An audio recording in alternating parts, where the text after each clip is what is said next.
Hello दोस्तों, आपका स्वागत है विद्युत लेसन में। चलिए स्टार्ट करते हैं। पहला क्वेश्चन, विद्युत का विभवांतर को स्थिर रखते हुए एक परिपथ का प्रतिरोध आधा कर दिया जाए तो धारा क्या होगा। देखिए, रेसिस्टेंट आधा हो जाएगा तो इलेक्ट्रिसिटी का पावर जो क्षमता है बढ़ जाएगी, यानी आधा से दुगना हो जाएगा। ठीक है, यानी दुगना हो जाएगा। धारा का क्या प्रभाव पड़ेगा, दुगना हो जाएगा। ओके, अगर देखिए रेसिस्टेंट आई बराबर क्या होता है, V equal to I R होता है। Okay, V equal to I R होता है। अब रेसिस्टेंट बोल रहा है कि आधा कर दीजिए, आधा कर दिए तो इसका धारा कितना हो जाएगा, तो धारा हो जाएगा 2V। ठीक है, तो आई कितना हो जाएगा, 2V।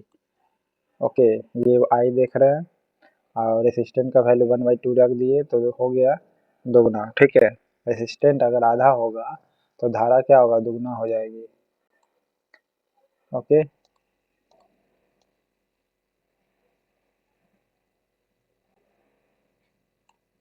विभवांतर किसमें गति प्रदान करने को करता है।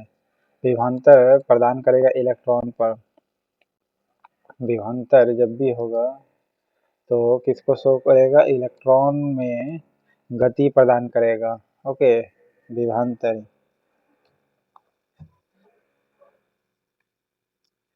विभवांतर क्या करेगी, विभवांतर इलेक्ट्रॉन में गति प्रदान करेगी। प्रति सेकंड प्रवाहित एक कूलाम आवेश को कहते क्या है, एम्पियर कहते हैं। एक सेकंड में एक कूलाम आवेश प्रवाहित होती है, उसे क्या कहेंगे, एक सेकेंड में एक कूलाम आवेश प्रवाहित होगी, उसे क्या कहेंगे, 1 एम्पियर कहेंगे। 1 एम्पियर बराबर क्या हो जाएगा, 1C/1S, यानी एक सेकेंड में 1 कूलाम आवेश प्रवाहित होगा, उसी को कहते हैं क्या, 1 एम्पियर कहेंगे। ओके, विद्युत धारा प्रवाह को सुचालक के प्रतिरोध से संबंध करने वाले नियम को क्या कहते हैं, जूल का नियम कहते हैं। ओके, विद्युत धारा प्रवाह को सुचालक के प्रतिरोध से संबंध करने वाले नियम को क्या कहते हैं, तो जूल का नियम है। V equal to I R वाला बोल रहा है।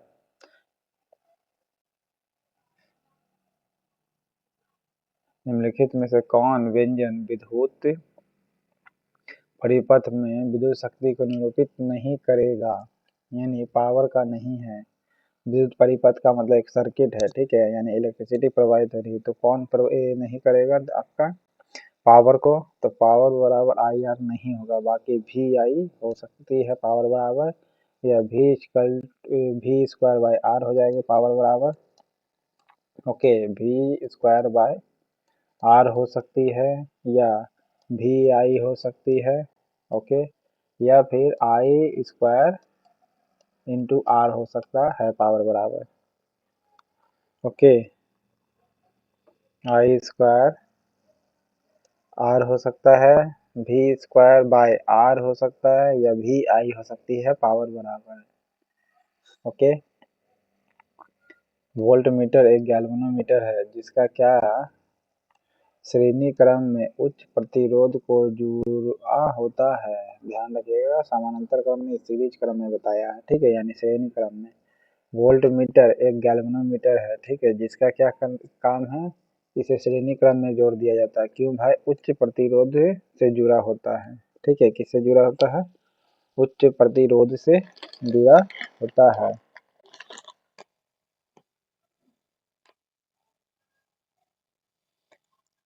आर को कहते हैं प्रतिरोध, यानी रेसिस्टेंट इंग्लिश में। तार में एल परिणाम, एल का मतलब हो गया लेंथ, लंबाई। विद्युत धारा टी हो गया टी सेकेंड में। एल परिणाम की विद्युत धारा टी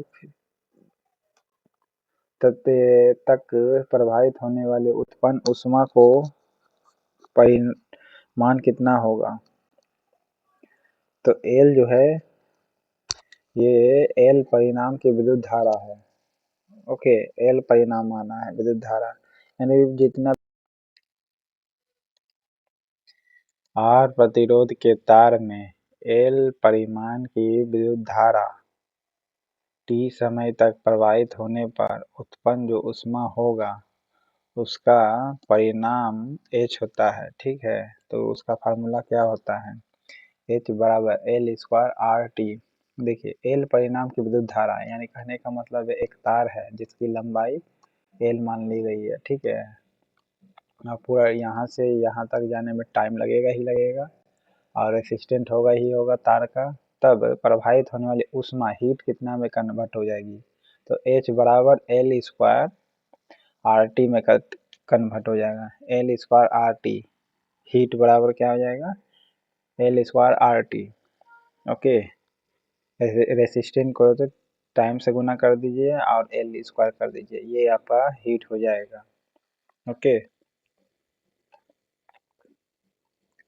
दो स्थित आवेशों के बीच लगने वाले बल उनकी मात्राओं के गुणनफल के अनुक्रमानुपाती होती है। उनके बीच की दूरी के वर्ग के व्युत्क्रमानुपाती होती है। यह नियम किसका है, कूलाम का नियम है। यानी दो आवेश है, यानी Q1 और Q2 है, ठीक है, के बीच लगने वाले बल, तो इन दोनों के बीच में फोर्स लगेगा ही, और उनकी मात्राओं के गुणनफल, मात्रा का है, ये दोनों गुना होले हैं, ठीक है, और अनुक्रमानुपाती होती है। ओके, तथा उनके बीच, अब इन दोनों के बीच में चार्ज होगा तो थोड़ा डिस्टेंस भी होगा, तो डिस्टेंस का क्या हो जाएगा, स्क्वायर हो जाएगा, स्क्वायर है, ठीक है, लेकिन अपोजिट हो जाएगा। यही नियम क्या कहलाता है, कूलाम का नियम, Q1 into Q2 by are square. Okay, ऐसे फार्मूला देखिएगा तो 1/4 pi r square into q two by are square होता है, ठीक है, कूलाम का। लेकिन इसी से काम चल जाएगा आपका, इसको कांस्टेंट मान लीजिएगा तब कूलाम का। बैटरी के किस प्रकार की धारा प्राप्त होती है, बैटरी से डायरेक्ट करंट प्राप्त होती है। ओके, केमिकल एनर्जी में कन्वर्ट होती है। जब किसी तार में विद्युत धारा प्रवाहित होती है तब गतिशील कोण होते हैं।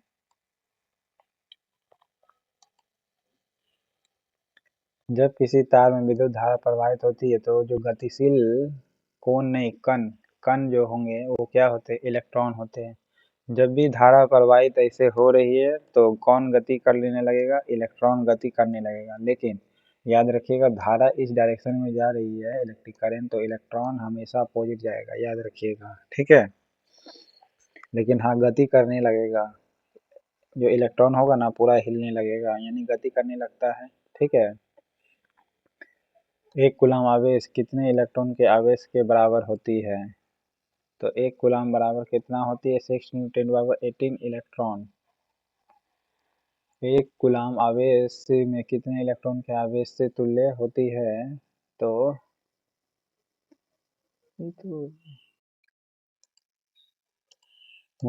देखिए एक कूलम आवेश कितने इलेक्ट्रॉन के आवेश के बराबर होती है, यानी तुल्य होता है, तो 6 × 10⁻18 इलेक्ट्रॉन के बराबर होता है।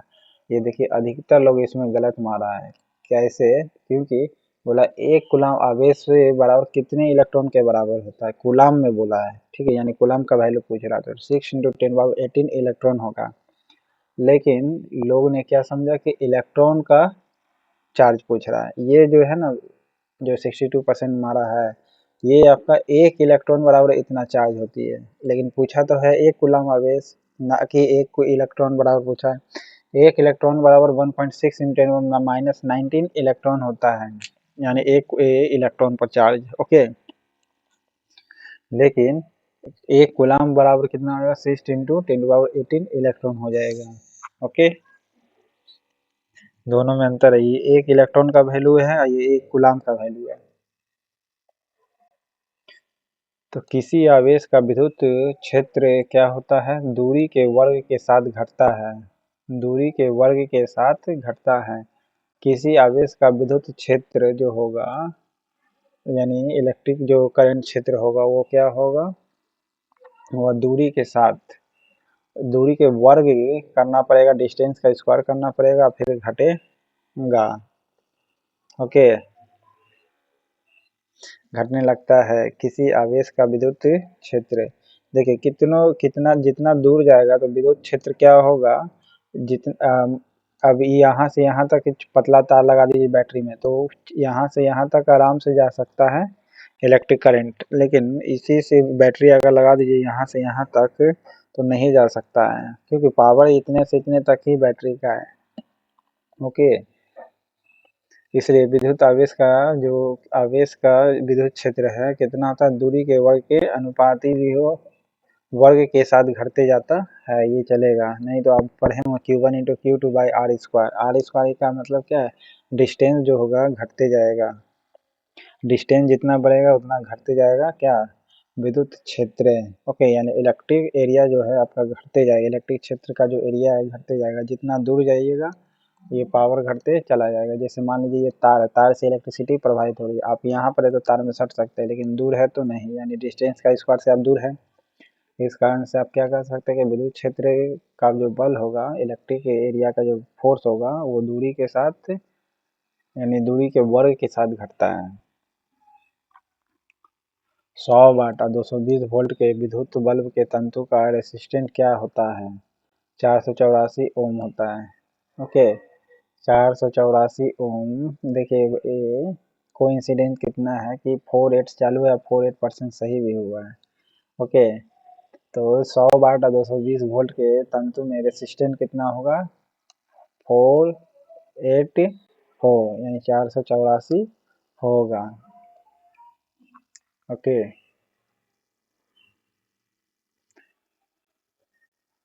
देखिए और रेसिस्टेंट का फार्मूला क्या होता है, V equal to I R होता है, V और I। अब V का वैल्यू रख दीजिए 220 वोल्ट, ठीक है, और I का वैल्यू रखिएगा तो क्या हो जाएगा, इलेक्ट्रिक वाट है, पावर का है ना, पावर को तोड़ना पड़ेगा, V इसको I में तोड़ दीजिएगा तो 484 ओम निकल जाएगा, ये फार्मूला पर बेसिस है। ओके, एकांक समय में विद्युत आवेश के परिमाण के प्रवाह को क्या कहते हैं, विद्युत धारा कहते हैं। फिर से सुनिएगा, एकांक समय में विद्युत आवेश के परिमाण के प्रवाह है उसको क्या कहा जाता है, तो विद्युत धारा कहा जाता है। ओके, एक समय में विद्युत आवेश यानी चार्ज जो है, इलेक्ट्रिक चार्ज, ये यहाँ से यहाँ तक प्रवाह हो जाती है, इसी को क्या कहते हैं, इलेक्ट्रिक करंट कहते हैं। वोल्टीय सेल का आविष्कार किसने किया था, एलिजांडो वोल्टा ने। वोल्टीय सेल है उसका निर्माण किसने किया था, एलिजांडो वोल्टा ने किया था। ओके, एलिजांडो वोल्टा ने किया था वोल्टीय सेल का आविष्कार। दो सदृश आवेशों के बीच किस प्रकार के बल लगते हैं, प्रतिकर्षण। सदृश का मतलब होता है सेम, सदृश का मतलब सेम, और दो भी जब भी जो पॉजिटिव चार्ज होगा तो आकर्षण नहीं, डिस्ट्रैक्शन होगा, ठीक है, प्रतिकर्षण होगा। वोल्टीय सेल का आविष्कार किसने किया था, वोल्टा ने, ठीक है, यानी एलेजांडो वोल्टा ने, नाम से ही क्लियर है वोल्टा का। अगर Q आवेश यानी Q चार्ज है, विभवांतर V है, ओके, तो प्रभावित किया गया कार्य क्या होगा, V इंटू क्यू होगा। ओके, V इंटू क्यू, इन दोनों को गुना कर दीजिएगा तो वर्क डन आ जाएगा, वर्क डन बराबर कितना हो जाएगा, Q into V। Okay, Q into V हो जाएगा, वर्क डन बराबर Q इंटू V। निम्नलिखित में से कौन से वैज्ञानिक ने दो आवेशित कणों के बीच आकर्षण प्रतिकर्षण केवल नियंत्रित करने वाला नियम दिया है, तो चार्ल्स कूलॉम ने दिया था। कौन से वैज्ञानिक ने दो आवेशित कण है Q1 इंटू Q2 का आकर्षण प्रतिकर्षण वाला बताया था नियंत्रित करने वाला नियम, तो कूलॉम करेगा। ओके,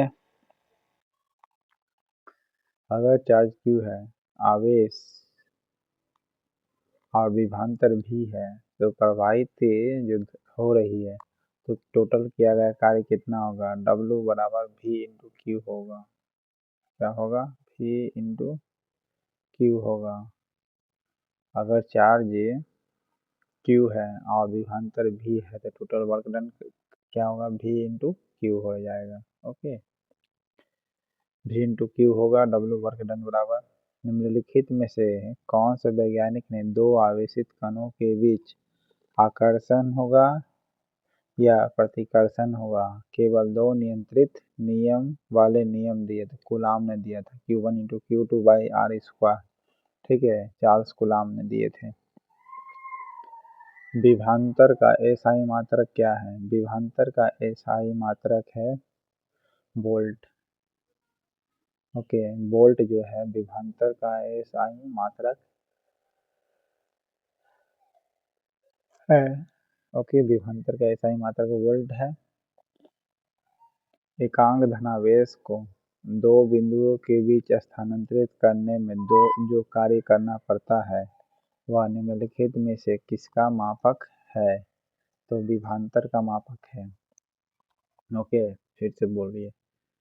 एकांक धनावेश को दो बिंदुओं के बीच, जैसे एक बिंदु दो बिंदु है, ओके, और कोई चार्ज यहाँ से यहाँ तक जा रही है, ओके, यहाँ से यहाँ तक जा रही है, तो करने में जो कार्य करना पड़ता है वो किसका मापक है? तो विभवांतर का मापक है। ओके, किसका मात्रक है? विभवांतर का मात्रक है। एकांक धनावेश को दो बिंदुओं के बीच में स्थानांतरित करने में कार्य करना पड़ता है। याद रखिएगा, धनावेश जाता है, ओके, अब पीछे नेगेटिव यानी इलेक्ट्रॉन, तो कौन किया गया कार्य करना पड़ता है, तो वो किसका मापक है? विभवांतर का। ओके, वर्क डन बराबर क्या होता है? V × Q, यानी विभवांतर का ही होता है इंटू चार्ज। किसी सेल का विद्युत वाहक बल उसके टर्मिनल विभवांतर से अधिक होता है। फिर से सुनिएगा, किसी सेल का विद्युत वाहक बल उसके टर्मिनल विभवांतर से अधिक होता है। ओके, टर्मिनल विभवांतर से क्या होगा? अधिक हो जाएगा। सेल है और फिर विद्युत वाहक बल है, ओके, इलेक्ट्रोमैग्नेटिक फोर्स है इंग्लिश में कहा जाता है जिसे, उसके टर्मिनल विभवांतर से क्या होगा? अधिक हो जाएगा। सेल का इलेक्ट्रोमैग्नेटिक फोर्स जो होगा उसके टर्मिनल का विभवांतर जो होगा, यानी यहाँ से और यहाँ का जो विभवांतर होगा, ओके, तो क्या होगा? टर्मिनल के विभवांतर से अधिक होगा यहाँ पर। ओके, ये चीज बोलना चाह रहा है। वोल्ट बाय एम्पियर प्रदर्शित करता है किसको? ओम को। ओके, वोल्ट बाय एम्पियर किसको प्रदर्शित करेगा? ओम को। ऐसे भी रेसिस्टेंस बराबर क्या होता है? V/I। ओके, यानी वोल्ट बाय एम्पियर। एम्पियर इसलिए क्योंकि करंट को मापा जाता है एम्पियर से। ओके, और इसका आंसर कितने लोगों ने दिया था? 0% लोगों ने। क्यों भाई? क्योंकि ये अटक गया था क्वेश्चन। ओके, यह बगिंग आ गया होगा। ऐसे पदार्थ जिसकी चालकता सुचालक और कुचालक के बीच में हो उसे क्या कहते हैं? अर्धचालक कहते हैं। ऐसे पदार्थ जिसकी चालकता जो है सुचालक और कुचालक दोनों के बीच में हो उसे क्या कहेंगे? अर्धचालक कहेंगे। 91% लोगों ने सही जवाब दिया। इजी क्वेश्चन था। यानी आदर्श वोल्टमीटर की प्रतिरोधकता कितनी होती है? असीमित होती है। ओके, आदर्श वोल्टमीटर का रेसिस्टिविटी कितनी होती है? असीमित। देखिए, प्रतिरोधकता है, प्रतिरोध नहीं है। रेसिस्टिविटी को साई से लिखा जाता है, रेसिस्टेंस को आर से लिखा जाता है। ठीक है, तो प्रतिरोधकता कितनी होती है? असीमित होती है आदर्श वोल्टमीटर का। ओके, किसी चालक के सिरे के बीच विभवांतर उसमें बहने वाली धारा के समानुपाती होती है। यह नियम किसका है? ओम का नियम है। बोला किसी चालक के सिर के बीच जो विभवांतर है, ओके, चालक है, चालक का जो सिर है उसका विभवांतर होगा उसमें बहने वाली धारा के समानुपाती होगी। ओके, यह नियम किसका है? यानी भी विभवांतर का रे डायरेक्टली प्रोपोर्शनल किसके होगा? धारा के। ओके, तो ये क्या होगी? ओम का नियम होगा। ओके, भी बराबर क्या होता है? IR होता है। यदि चांदी का ताप बढ़ाया जाए तो प्रतिरोध क्या होगा? बढ़ेगा। ओके, प्रतिरोधी मतलब कहने का मतलब तार जितना गर्म होगा तो प्रतिरोध क्या होगा, और बढ़ेगा ही बढ़ेगा। जी हाँ, लेकिन रेसिस्टिविटी क्या होगी, बताइए आप। किसी तार का ताप बढ़ाया जाए, तार का नहीं, चांदी के तार के ताप का, तो रेसिस्टेंस क्या होगा, ताप बढ़ेगा तो प्रतिरोध भी बढ़ेगा। ओके, ताप बढ़ेगा तो प्रतिरोध भी बढ़ेगा चांदी के तार का। ओके, चांदी के तार का ताप बढ़ाया जाए तो उसका प्रतिरोध बढ़ेगा। एक लघु एक लघुपथ परिपथ में धारा क्या होगा, अत्यधिक तेजी से बढ़ती है। ठीक है, अत्यधिक तेजी से बढ़ती है। एक लघुपथीय परिपथ में धारा क्या होगा, अत्यधिक तेजी से बढ़ती है। लघुपथ का मतलब होता है एक, ये है आपका सर्किट है, उसमें परिपथ जो धारा है वो क्या होगा, अत्यधिक तेजी से बढ़ेगी। ओके, अत्यधिक लघुपथीय परिपथ में धारा क्या होगा, अत्यधिक तेजी से बढ़ती है। विद्युत धारा का मात्रक होता क्या है, एम्पियर है। ओके, विद्युत धारा ऐसे भी मापा जाता है क्या, एम्पियर से ही मापा जाता है। विभवांतर को वोल्ट से, पावर को वाट से, रेसिस्टेंस को ओम से। ओके, नेक्स्ट है, निम्नलिखित में से कौन सा नियम विद्युत धारा के ऊष्मीय प्रभाव से संबंधित है, तो जूल का नियम है। ओके, कौन सा नियम जो है विद्युत धारा के ऊष्मीय प्रभाव से संबंधित है, जूल का जो नियम है ये ऐसे भी ऊष्मीय प्रभाव से संबंधित है। जूल जो होता है ऐसे भी हीट के लिए ही यूनिट होता है, तो जूल का ही हो जाएगा। ओके, विद्युत धारा का ऊष्मीय प्रभाव से संबंधित है जूल का नियम। ओके, अब विभवांतर का नियम जो है ओम का है।